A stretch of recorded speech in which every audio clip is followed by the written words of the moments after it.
ಶಿವಶಕ್ತ್ಯಾ ಯುಕ್ತೋ ಯದಿ ಭವತಿ ಶಕ್ತ ಪ್ರಭವಿತುಂ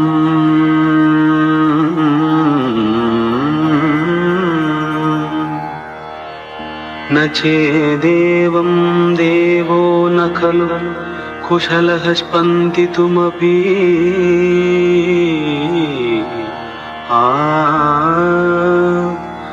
ಅತಸ್ತ್ವಾಂ ಆರಾಧ್ಯಾಂ ಹರಿಹರ ವಿರಿಂಚಾದಿಭಿರವಿ ಪ್ರಣಂತುಂ ಸ್ತೋತುಂ ವಾ ಕಥಮಕೃತ ಪುಣ್ಯಃ ಪ್ರಭವತಿ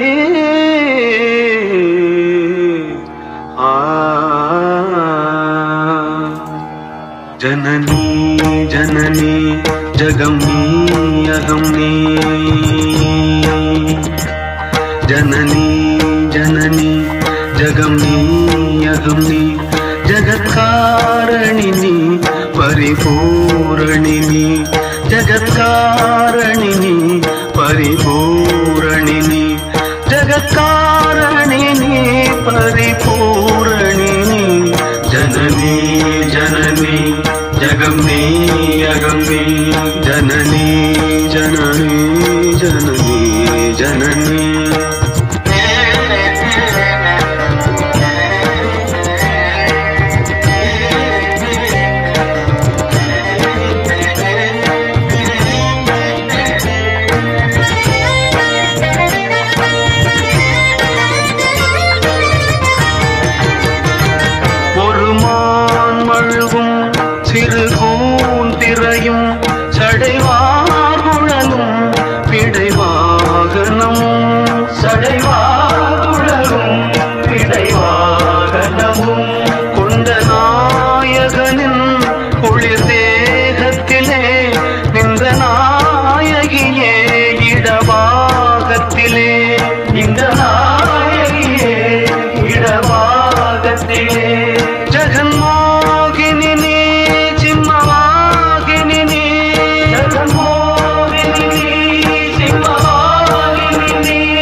ಮೇಡಮ್ ನವರೇ, ಇಲ್ಲಿ ನೆರೆದಿರ್ತಕ್ಕಂಥ ಎಲ್ಲ ಅಣ್ಣ ತಮ್ಮಂದಿರೇ,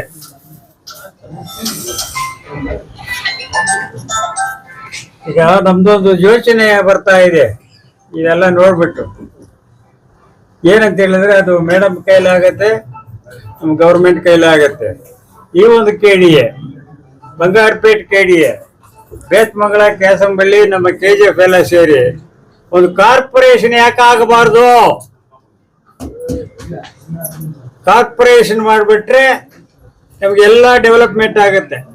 ಇಲ್ಲಿ 30-40-40 ವಾರ್ಡ್ಸ್ ಇದೆ, ಬೇತ್ಮಂಗಲದಲ್ಲಿ 13 ವಾರ್ಡ್ಸ್ ಇದೆ, ನಮ್ಮ ಹಳ್ಳಿಗಾಡು ಸೇರಿದೆ, KGF ತಾಲೂಕ್ ಸಪರೇಟ್ ಆಗಿದೆ. Why not make it a corporation? Why should we have 2 KDAs and 13 panchayats for the development of the entire taluk, development of entire Bangarpet taluk? A corporation is necessary. ಅಲ್ಲಿ ಬೆಂಗಳೂರಿನಲ್ಲಿ ಸೇರ್ಕೊಂಡು ಅಲ್ಲೇ 30 ವಾರ್ಡ್ಗಳಲ್ಲಿ ಒಂದು corporation ಮಾಡಿದ್ದಾರೆ. ನಮ್ದು 30 ವಾರ್ಡ್ಗಳಿದೆ. ನಿನ್ನೆ ಹೋಮ್ ಮಿನಿಸ್ಟರ್ ಬಂದಿದ್ರು, ಮೇಡಮ್ ಕರ್ಕೊಂಡ್ ಬಂದಿದ್ರು. ಎಲ್ಲ ಫೆಸಿಲಿಟೀಸ್ ಇದೆ KGF ತಾಲೂಕಿನಲ್ಲಿ. ಮತ್ತೆ ನಮ್ಮ ರೂರಲ್ ಪಾರ್ಟ್ಸ್ ನಲ್ಲಿ ಬೇಕಾದಷ್ಟು ಜಮೀನು ಇದೆ. ಸುಮ್ಮನೆ ಇಲ್ಲೇ ಹೊಡೆದಾಡೋದಕ್ಕಿಂತ ಕಾರ್ಪೊರೇಷನ್ ಮಾಡಿದ್ರೆ ನಮ್ಗೆ ಹೆಚ್ಚಿನ ಒಂದು ಫಂಡ್ಸು ಬರುತ್ತೆ. ಸ್ಟೇಟ್ ಲೆವೆಲ್ ನಲ್ಲಿ ಈ KDA ಇಟ್ಕೊಂಡು ನಮ್ಗೆ ಸ್ವಲ್ಪ ಫಂಡ್ಸ್ ಕೊಟ್ರೆ ಏನು ಡೆವಲಪ್ ಆಗಲ್ಲ. KGF ಡೆವಲಪ್ ಆಗ್ಬೇಕಂದ್ರೆ ನಮ್ ಕಾರ್ಪೊರೇಷನ್ ಆಗ್ಬೇಕು. ಇವತ್ತಲ್ಲ ಅಂದ್ರೆ ಇನ್ನೊಂದು 5 ವರ್ಷಕ್ಕಾಗ್ಲಿ 10 ವರ್ಷಕ್ಕಾದ್ರೂ ಆಗ್ಲಿ. We should be in our mind to make it a corporation. ಅದು ಒಂದು ಆಸೆ. ನಮ್ಮ ರೂಪಮ್ಮ ಮೇಡಮ್ನವರು, ನಮ್ಮ SN ನಾರಾಯಣ ಸ್ವಾಮಿ ಎಲ್ಲ ಸೇರ್ಕೊಂಡು ಮಾಡಿಕೊಡ್ತಾರೆ ಅಂತ ಹೇಳಿ ನನಗೊಂದು ಆಸೆ ಇದೆ. ಅದು ಮಾಡ್ಬೋದು. ತಾವು ಅದಕ್ಕೆ ಕೋಆಪರೇಟ್ ಕೊಡಬೇಕು ಅಂತ ಹೇಳಿ ತಮ್ಮಲ್ಲೆಲ್ಲ ಬೇಡ್ಕೊಂತ ಇದ್ದೀನಿ. ಯಾಕೆಂದ್ರೆ ಇದು ಮೊದಲು it was called little London. ಒಂದು ಕಾಲದಲ್ಲೇ ಇದು ಲಿಟಲ್ ಲಂಡನ್ ಅಂತ KGF கூப்பிட்டு அந்த லிட்டில் லண்டன் ஆக போகுது. கார்பரேஷன் பண்ணாக்கா லிட்டில் லண்டன் ஆக போகுது. அதெல்லாம் பண்ணிக்கலாம். நீங்கெல்லாம் கொஞ்சம் கோஆபரேஷன் கொடுங்க. ஜெய் ஹிந்த், ஜெய் கர்நாடகா. நண்பர்களே, இங்கு சீனிவாஸ் அவர்களை நமது மேடம் அவர்கள் KDA சேர்மன் ஆகியிருக்கின்றோம். இது மேடத்தினுடைய ஹையஸ்ட் ஆர்ட்டை வந்து சீனிவாஸ் அவர்கள் கவர்ந்து இருக்கிறார். சீனிவாஸ் மேடத்தினுடைய ஆசிரியை முழுமையா அடைந்ததினால்தான் இந்த போஸ்ட் அவருக்கு கிடைச்சிருக்கு. மேடத்தினுடைய ஆசிரியர் இல்லாம அவருடைய இந்த போஸ்ட் அவர் கிடைச்சிருக்காது. ஆனா மேடத்தினுடைய ஆர்ட்டை அவர் அதிகமா கவர்ந்ததுனால, அவர் மேடத்தினுடைய அதிகமா விரும்பின மேடம் அதிகமா அவரை விரும்பினதுனால இந்த போஸ்ட் அவருக்கு கொடுத்திருக்கிறாரு. அந்த போஸ்ட் அவர் வாங்கிக்கிட்ட பின்னால டெவலப்மெண்ட் ஆஃப் KGFக்கு அவர் அதிகமா கவனம் செலுத்தணும். இப்ப எப்படி மேடம் அவர்கள் 1951ல பிறகு MLA ஆன பிறகு என்னவெல்லாம் அந்த MLA செய்யலையோ அதையெல்லாம் மேடம் செய்துட்டு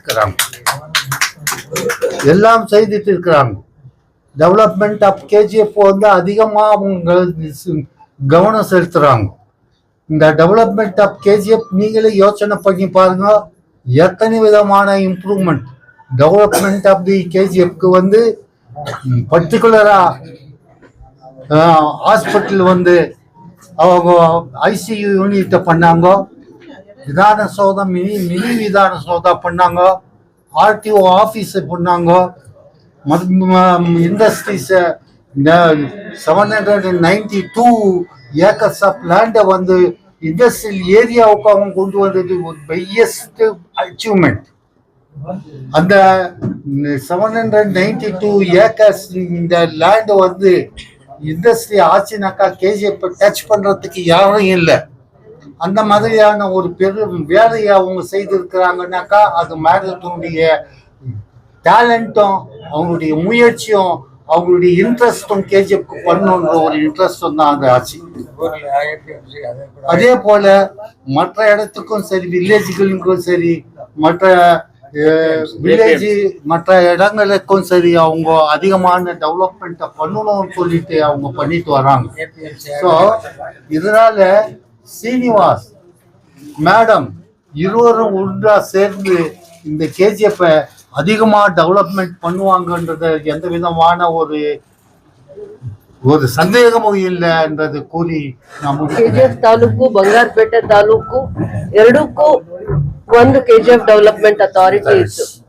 ಕಾಂಗ್ರೆಸ್ MLA ನಾನಾದಾಗ, ಬಂಗಾರಪೇಟೆ ಶಾಸಕರು ಕಾಂಗ್ರೆಸ್ MLAನೇ ಆದಾಗ ನಮ್ಗೆ ಮತ್ತೆ ಬಂಗಾರಪೇಟೆ ಶಾಸಕರಿಬ್ಬರಿಗೂ ಕೂಡ ತುಂಬಾ ಒತ್ತಡ ಇರ್ತಾ ಇತ್ತು. ಪಕ್ಷಕ್ಕೆ ಯಾರು ಬಹಳ ನಿಷ್ಠೆಯಿಂದ ಸೇವೆ ಮಾಡಿರ್ತಾರೆ ಅವ್ರಿಗೆ ನಾವೇನಾದ್ರೂ ಒಂದು ಸ್ಥಾನಮಾನ ಕೊಡುವಂತ ಪಟ್ಟಿಯಲ್ಲಿ ನನ್ನ ಹತ್ರನೂ ಬಹಳ ಒತ್ತಾಯ ಇರ್ತಾ ಇತ್ತು.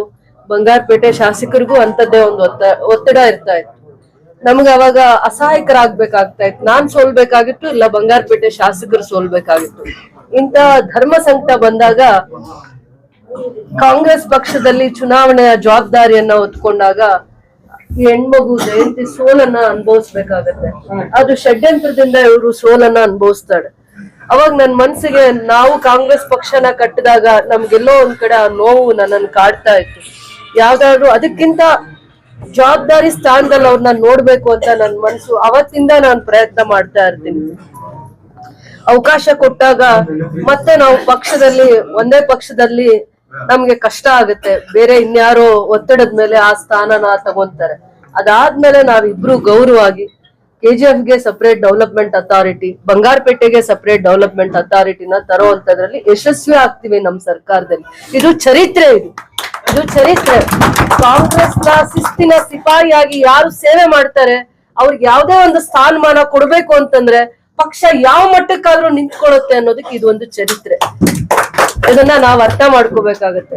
ಯಾರು ಕೂಡ ಯಾರಾದ್ರೂ ಮುಖಂಡರು ಮನೆ ಬಾಗಿಲ್ಗೆ ಹೋಗಿಲ್ಲ ಇವತ್ವರೆಗೂ. ಶ್ರೀನಿವಾಸ್, ನಾನು 10 ವರ್ಷದಲ್ಲಿ ನಾನು ಶ್ರೀನಿವಾಸನ್ನ ಪಕ್ಷದ ಕೆಲಸವನ್ನ ಕಾಯ ವಾಚ ಮನಸ ಪಕ್ಷನ ಗೆಲ್ಲಿಸ್ಬೇಕು, ಕಾರ್ಯಕರ್ತರನ್ನ ಉರುದುಂಬಿಸ್ಬೇಕು, ಜವಾಬ್ದಾರಿಯಿಂದ ನಡಿಬೇಕು ಅನ್ನುವಂತ ವಿಚಾರ ಬಂದಾಗ ಯಾರು ಪಕ್ಷಕ್ಕೆ ಶಿಸ್ತಿನ ಸಿಪಾಯಿ ಆಗ್ತಾರೆ ಅವ್ರಿಗೆ ಮೊದಲನೇ ಆದ್ಯತೆ ಸಿಗುತ್ತೆ ಅನ್ನುವಂತ ಒಂದು ಸಂದೇಶನ ನಾನು ಕೊಡ್ಬೇಕಾಗಿದೆ. ನಾವ್ ಎಷ್ಟೇ ಇನ್ಫ್ಲೂಯೆನ್ಸ್ ಆದ್ರೂ ಅಧಿಕಾರ ದೇವ್ರು ಸ್ವಲ್ಪ ದಿನ ಮಾತ್ರ ಕೊಡ್ತಾರೆ. ಜನ ಆಶೀರ್ವಾದ ಇದ್ದಾಗ ಮಾತ್ರ ಅಧಿಕಾರ ಸಿಗುತ್ತೆ. ಜನಗಳ ಆಶೀರ್ವಾದಕ್ಕೆ ನಾವು ಸೇವೆ ಮಾಡ್ಬೇಕೇ ಹೊರತು ನಾವ್ ಆ ಅಧಿಕಾರನ ಜವಾಬ್ದಾರಿನ ಎಲ್ಲೂ ಕೂಡ ಮೈ ಮರೆತು ನಡೀಬಾರ್ದು. ಅದು ನನಗೆ ಜನಗಳು ಕೊಟ್ಟಿರುವಂತ ಆಶೀರ್ವಾದ.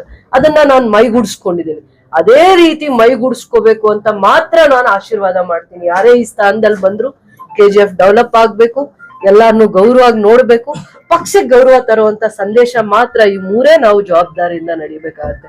ಯಾರು ಏನೇ ಅವಮಾನ ಮಾಡಿದ್ರು ನಾವ್ ಅದನ್ನ ಸಹಿಸ್ಕೊಂಡಾಗ ಮಾತ್ರ ಪಕ್ಷಕ್ಕೆ ಗೌರವ ಕೊಡ್ತೀವಿ. ಯಾರು ಏನೇ ಅವಮಾನ ಮಾಡಿದ್ರು ಸಹಿಸ್ಕೋಬೇಕು. ಪಕ್ಷಕ್ಕೆ ಗೌರವ ತರುವಂತ ತಲೆ ಎತ್ತಿ ನಡೆಯುವಂತ ಕೆಲಸ ನಾವು ಮಾಡಿದಾಗ ಮಾತ್ರ ಪಕ್ಷದ ಗೌರವ ಉಳಿಯುತ್ತೆ. 100 ಜನ 1000 ಜನ ಕಾರ್ಯಕರ್ತರು ಪಕ್ಷಕ್ಕೆ ಗೌರವ ತರಬೇಕು ಅಂದಾಗ ಅವ್ರ ಮನೆ ಬಿಟ್ಟು ಸೇವೆ ಮಾಡಿರ್ತಾರೆ. ಅವ್ರು ನಾಳೆ ಧೈರ್ಯವಾಗಿ ಓಡಾಡ್ಬೇಕು ಅಂತಂದ್ರೆ, ಗೌರವ ತರಬೇಕಂದ್ರೆ ನಾವು ಅವ್ರಿಗೆ ಗೌರವ ತರುವಂತ ಕೆಲಸ ಮಾಡ್ಬೇಕು. ಅದನ್ನ ಹೇಳ್ತೀನಿ. ಯಾರು ನಿಷ್ಠಾವಂತರಾಗಿರ್ತಾರೆ ಎಂತ ಪರಿಸ್ಥಿತಿಯಲ್ಲೂ ಅವರಿಗೆ ನಾವು ನ್ಯಾಯ ಕೊಡಿಸ್ಬೇಕು ಅಂತಂದಾಗ ಅವತ್ತು ಆ ಪ್ರಯತ್ನ ಇವತ್ತು ಯಶಸ್ಸಾಗಿದೆ. ಅವತ್ತು ನಾನು ಆ ಹೆಣ್ಮಗು ಕಣ್ಣಲ್ಲಿ ನೀರು ಹಾಕೊಂಡು ಹೋಗಿದ್ದ ದಿನ ನನಗೆ ನಾನ್ ಎಲೆಕ್ಷನ್ಸ್ ನಿಂತಾಗೂ ಅಷ್ಟು ನನ್ಗೆ ಹಿಂಸೆ ಆಗಿರ್ಲಿಲ್ಲ. ಅವತ್ತು ನನ್ಗೆ ಆ ದಿನ ನಾನು ಹೆಂಗ್ ಕಳತ್ನೋ ಗೊತ್ತಿಲ್ಲ. ಈ ದಿನ ನಾನು ನನ್ನ ಕಾರ್ಯಕರ್ತರಿಗೊಬ್ಬರಿಗೆ ನ್ಯಾಯ ಕೊಟ್ಟಿದ್ದೀನಿ, ಅನ್ಯಾಯ ಆಗಿದ್ದನ್ನ ನಾನು ಸರಿಪಡಿಸಿದೀನಿ ಅಂತ ನಾನು ಇವತ್ತು ಹೆಮ್ಮೆಯಿಂದ ಆಚೆ ಹೋಗ್ತೀನಿ. ಆ ನೋವು ನನ್ನನ್ನು ಕಾಡ್ತಾ ಇತ್ತು. ಯಾವತ್ ನೋಡಿದ್ರು ಮುಖ ನೋಡಿದಾಗ ಆ ಹಿಂಸೆ ನನ್ಗೆ ಆಗ್ತಾ ಇತ್ತು. ಇವ್ರನ್ನ ಯಾವ ಸ್ಥಾನದಲ್ಲಿ ನೋಡ್ಬೇಕಾಯ್ತು, ನಾನ್ ನೋಡಕ್ ಆಗ್ಲಿಲ್ಲ ಅಂತ. ಅದಕ್ಕಿಂತ ಗೌರವಾಗಿರೋ ಸ್ಥಾನದಲ್ಲಿ ಅವ್ರನ್ನ ನೋಡ್ಬೇಕು ಅನ್ನುವಂತ ಮನ್ಸು ನನ್ಗೆ ಅವತ್ತು ನಾನು ಸಂಕಲ್ಪ ಮಾಡಿದೆ. ಆದ್ರೆ ಬಹಳ ದಿನ ಅದ್ರ ಪರಿಶ್ರಮ ಇದೆ. ಪರಿಶ್ರಮ ಎಷ್ಟಿದೆ ನಾನು ಹೇಳಕ್ಕೆ ಆಗಲ್ಲ. ಆ ಪರಿಶ್ರಮ ಹೆಂಗಿದೆ, ಹಿಂಗೆ ಆ ಪರಿಶ್ರಮನ ಹೇಳಕ್ಕೆ ಆಗಲ್ಲ. ಅಷ್ಟು ಕಷ್ಟ ಆಯ್ತು. ಆದ್ರೂ ದೇವರ ಆಶೀರ್ವಾದ ಮತ್ತೆ ಎಲ್ಲಾ ಕಷ್ಟದಲ್ಲಿರೋರ ಆಶೀರ್ವಾದ ಯಾವತ್ ನಮ್ ಜೊತೆ ಇರುತ್ತೆ, ಅದು ಫಲಿಸುತ್ತೆ ಅಂತ ಹೇಳಕ್ ಇಷ್ಟಪಡ್ತೀನಿ. ಅದಾದ್ಮೇಲೆ ಗ್ರಾಮೀಣ ಭಾಗದಲ್ಲೂ ವೆಂಕಟರಾಮಣ್ಣ ಇರ್ಬೋದು, ಯಾವಾಗ್ಲೂ ಪಕ್ಷ ಅಂದ್ರೆ ಅಭಿಮಾನ ಇಟ್ಕೊಂಡಿದ್ದಾರೆ. ಅವರಿಗೆ ಅವಕಾಶ ಆಗಿದೆ. ಆಮೇಲೆ ಮಾರಿಕುಪ್ಪಂ ಪಂಚಾಯತಿಯಲ್ಲಿ ರಾಧಪ್ಪ ಅನ್ನೋರ್ಗೆ ಪಂಚಾಯತಿ ತಪ್ಪೋಯ್ತು, ಷಡ್ಯಂತ್ರಿಗಳಿಂದ ತಪ್ಪೋಯ್ತು. ಅದಾದ್ಮೇಲೆ ಆ ಹೆಣ್ಮಗು ತನ್ನ ಗಂಡನ್ಗ ಅವಕಾಶ ಸಿಕ್ಲಿಲ್ಲ ಅಂತ ಕಣ್ಣೀರ್ ಹಾಕಿದ್ಲು. ಮತ್ ನಾನು ಆ ಹೆಣ್ಮಗುಗೆ ಇವತ್ತು ಈ ಜವಾಬ್ದಾರಿ ಏನು KGF ಡೆವಲಪ್ಮೆಂಟ್ ಅಥಾರಿಟಿ ಅಂದ್ರೆ ಏನಂದ್ರೆ, KGF ಡೆವಲಪ್ಮೆಂಟ್ ಅಥಾರಿಟಿ ಅಂದ್ರೆ ಸರ್ಕಾರದಲ್ಲಿ ಜಾಗ ತಗೊಂಡ್ಬೋದು, ಜಾಗನ ಡೆವಲಪ್ ಮಾಡಿ ಬಹಳ ಜನಕ್ಕೆ ಯಾರ್ಯಾರಿಗೆ ಸ್ವಂತ ಸೈಟ್ ಇಲ್ಲ ಆ ನಿವೇಶನ ಹಂಚಿಕೆ ಮಾಡ್ಬೋದು. ಮತ್ತೆ ಪ್ಲಾನಿಂಗ್ ಪವರ್ ಇವ್ರಿಗೆ ಬರುತ್ತೆ. ಯಾರೇ ಒಬ್ರು ಕಟ್ಟಡ ಕಟ್ಬೇಕಂದ್ರೆ ಏನ್ರಿ ನಿಮ್ದು ಏನ್ ಡ್ಯೂಟೀಸ್, ಟೆಕ್ನಿಕಲ್ ಒಪಿನಿಯನ್, ಈ ಕಟ್ಟಡ ಹೇಗ್ ಕಟ್ಟಬೇಕು ಅಂತ ಟೆಕ್ನಿಕಲ್ ಒಪಿನಿಯನ್ಗೆ ಇಲ್ಲಿ ಆಫೀಸ್ಗೆ ಬರ್ಬೇಕಾಗತ್ತೆ. ಅಂದ್ರೆ ಬಹಳ ಜವಾಬ್ದಾರಿ ಸ್ಥಾನ KGF ಡೆವಲಪ್ಮೆಂಟ್ ಅಥಾರಿಟಿಗಿದೆ. ಬಡವರಿಗೆ ಜಾಗ ಹಂಚಿಕೆ ಮಾಡ್ಬೋದು. ಅಂದ್ರೆ ಫ್ರೀಯಾಗಿ ಕೊಡಕ್ಕಾಗಲ್ಲ, ಸ್ವಲ್ಪ ದುಡ್ಡು ಇರುತ್ತೆ. ಅಂದ್ರೆ ಸರ್ಕಾರದ ಜಾಗ ಸಿಕ್ಕಿದ್ರೆ ಒಂದ್ ಬೆಲೆ ಇರುತ್ತೆ, ಅಥವಾ ರೈತರಿಂದ ಜಾಗ ತಗೊಂಡ್ರೆ ಕಾಸ್ಟ್ ಶೇರಿಂಗ್ ಅಲ್ಲಿ ನಾಮಿನಲ್. ಗೌರ್ಮೆಂಟ್ ಜಾಗ ತಗೊಂಡಾಗ ಏನೆಲ್ಲ ಸರ್ಟಿಫಿಕೇಟ್ ಸಿಗುತ್ತೆ, ಹಕ್ಕುಪತ್ರ ಸಿಗುತ್ತೆ, ಇಲ್ಲೂ ಆ ತರದ್ದಿರುತ್ತೆ. ಲೇಔಟ್ಸ್ ಡೆವಲಪ್ ಮಾಡುವಂತದ್ದು. ಮತ್ತೆ ಪ್ಲಾನಿಂಗ್ ಅಥಾರಿಟಿ ಅಂತಂದ್ರೆ ಇವರೇ ಪ್ಲಾನ್ ಕೊಟ್ರೇನೆ ನಗರಸಭೆಯವರು ನಾಳೆ ಅವರಿಗೆ ಕಟ್ಟಡ ಕಟ್ಕೊಳ್ಳೋದಿಕ್ಕೆ ಪರ್ಮಿಷನ್ ಕೊಡೋದಿಕ್ಕೆ ಇಷ್ಟು ಪವರ್ಫುಲ್ ಅಥಾರಿಟಿ ಇದು. ಇದನ್ನ ಸರಿಯಾದ ರೀತಿ ನಿಭಾಯಿಸುವಂತ ಒಂದು ಶಕ್ತಿ ಸಾಮರ್ಥ್ಯ ದೇವರು ನಿನ್ಗೆ ಕೊಡ್ಬೇಕು ಅಂತ ನನ್ನ ಆಶೀರ್ವಾದ.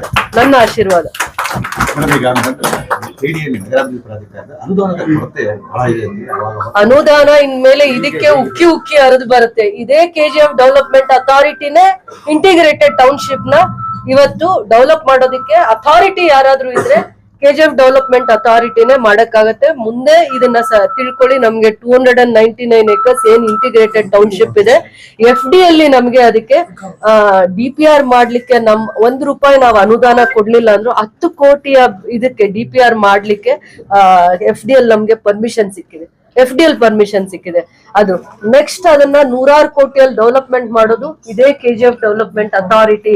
ಮತ್ ಇದು ಹೊಸ ಆಫೀಸ್ಗೆ ಕಾಲಿಡೋಂಗ್ ಆಗ್ಬೇಕು. ಜಾಗ ಕೊಟ್ಟಿದೀವಿ KGF ಡೆವಲಪ್ಮೆಂಟ್ ಅಥಾರಿಟಿಗೆ, ಅಲ್ಲಿ ಇವರು ಹೊಸ ಆಫೀಸ್ ಶಿಫ್ಟ್ ಮಾಡ್ಬೇಕಾಗತ್ತೆ. ಇಂಟಿಗ್ರೇಟೆಡ್ ಟೌನ್ಶಿಪ್ ಏನೇ ಇದ್ರು ಕೂಡ, ಹೌಸಿಂಗ್ ಇರ್ಬೋದು, ಹಾಸ್ಪಿಟಲ್ ಇರ್ಬೋದು, ಎಜುಕೇಶನ್ ಹಬ್ ಇರ್ಬೋದು, ಅದನ್ನೆಲ್ಲ ಸಾಫ್ಟ್ವೇರ್ ಕಂಪನೀಸ್, IT ಕಂಪನೀಸ್ಗೆ ಏನೇ ಜಾಗ ಕೊಟ್ಟರು, ಅಲಾಟ್ಮೆಂಟ್ ಇದ್ರು ಇದೇ ಆಫೀಸ್ ಇಂದ ಅದು ಅಲಾಟ್ಮೆಂಟ್ ಪ್ರಕ್ರಿಯೆ ನಡೆಯುತ್ತೆ. ಇದೇ ಆಫೀಸ್ ಇಂದ ಆ 300 ಎಕರೆನ ಡೆವಲಪ್ ಮಾಡುವಂತದ್ದು. ಮತ್ತೆ ಕಾಸ್ಟ್ ಶೇರಿಂಗ್ ಅಲ್ಲಿ ರೈತರದು ಜಾಗ ಇಲ್ಲಿದೆ, 15 ಎಕರೆನೋ 25 ಎಕರೆ ಇದೆ. ಕಾಸ್ಟ್ ಶೇರಿಂಗ್ ಅಲ್ಲಿ ರೈತರದು ಜಾಗ ಡೆವಲಪ್ ಮಾಡಿ ಇವ್ರು 50% ಇಟ್ಕೊಂಡು ಸಾರ್ವಜನಿಕರಿಗೆ ಆ ಜಾಗ ಕೊಡುವಂತದ್ದು ಬಹಳ ಜವಾಬ್ದಾರಿ ಇರುವಂತ ಸ್ಥಾನಮಾನ ಇದು. ಒಂದು ದಿನ ಅಲ್ಲ, ನೀವು ಎಷ್ಟು ಗಂಟೆ ಕಾಲ ಕುತ್ಕೊಂಡ್ ಕೆಲಸ ಮಾಡಿದ್ರು ಇಲ್ಲಿ ಕೆಲಸ ಇದೆ, ಮಾಡ್ಬೇಕಷ್ಟೇ, ಇಚ್ಛಾಶಕ್ತಿ ಬೇಕು, ಜವಾಬ್ದಾರಿಯಿಂದ. ಗ್ರೀನ್ ಬೆಲ್ಟ್ ಏರಿಯಾ ಬೇರೆ ಸೇರುತ್ತೆ ಮೇಡಮ್, ಬೇತ್ಮಂಗ್ಲ ಎಲ್ಲ. ಇದಕ್ಕೆ ಇವಾಗ ಅಪ್ ಟು ಬೇತ್ಮಂಗ್ಲ, ಕಂಸಂದ್ರ, ಕ್ಯಾಸಂಬಳ್ಳಿ, ಪಾರನಹಳ್ಳಿ ಇದೆಲ್ಲಾನು ಕವರ್ ಆಗುತ್ತೆ. ಪಾರ್ಕ್ಸ್, ಲೇಕ್ಸ್ ಡೆವಲಪ್ಮೆಂಟ್ ಮಾಡೋದು ಕೂಡ ಅಥಾರಿಟಿಯಿಂದ, ಅವೆಲ್ಲ ಕಂಟ್ರೋಲ್ ಮಾಡೋದು ಕೂಡ ಅಥಾರಿಟಿ. ಅದ್ರ ಬಗ್ಗೆ ಫಸ್ಟ್ ಮಾಹಿತಿ ತಗೊಂಡು ಕೆಲಸ ಮಾಡ್ಲಿ ಅಂತ. ಯಾರ್ಯಾರು ನಿಷ್ಠಾವಂತರಿದ್ದಾರೆ ಅವರಿಗೆ ಅವರ ಅರ್ಹತೆಯಿಂದಾನೇ ಸ್ಥಾನಮಾನ ಸಿಗುತ್ತೆ ಅನ್ನೋ ಸಂದೇಶ ಹೋಗ್ಬೇಕಾಗಿತ್ತು.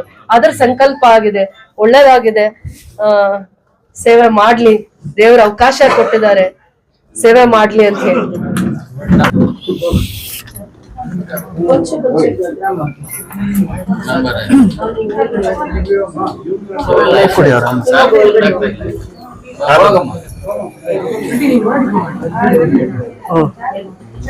ಬ್ಲೂ ಪೆನ್ ಬ್ಲೂ ಸೈನ್ చేయక ఇక్కడ sign. She is also committee member.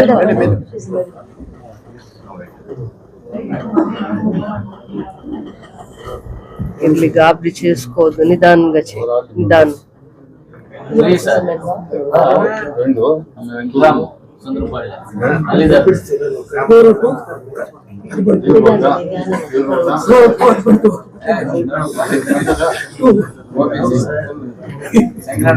ಎಲ್ರಿಗೂ ನಮಸ್ಕಾರ.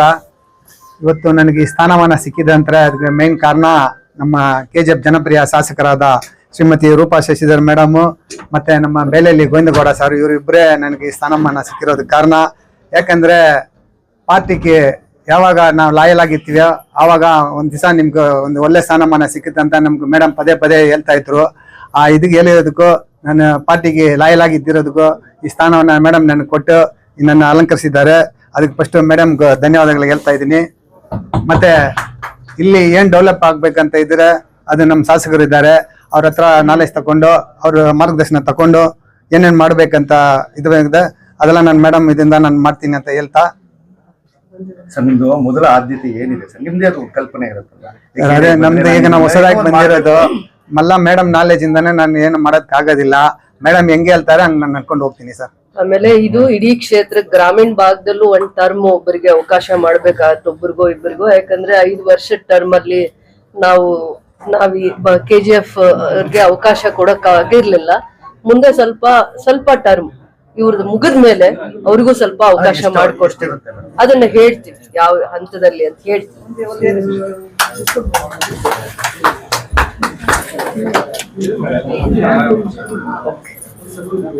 ನಾನು ಎಷ್ಟು ವರ್ಷಗಳು ಹೋರಾಟ ಮಾಡಿದಿರೋ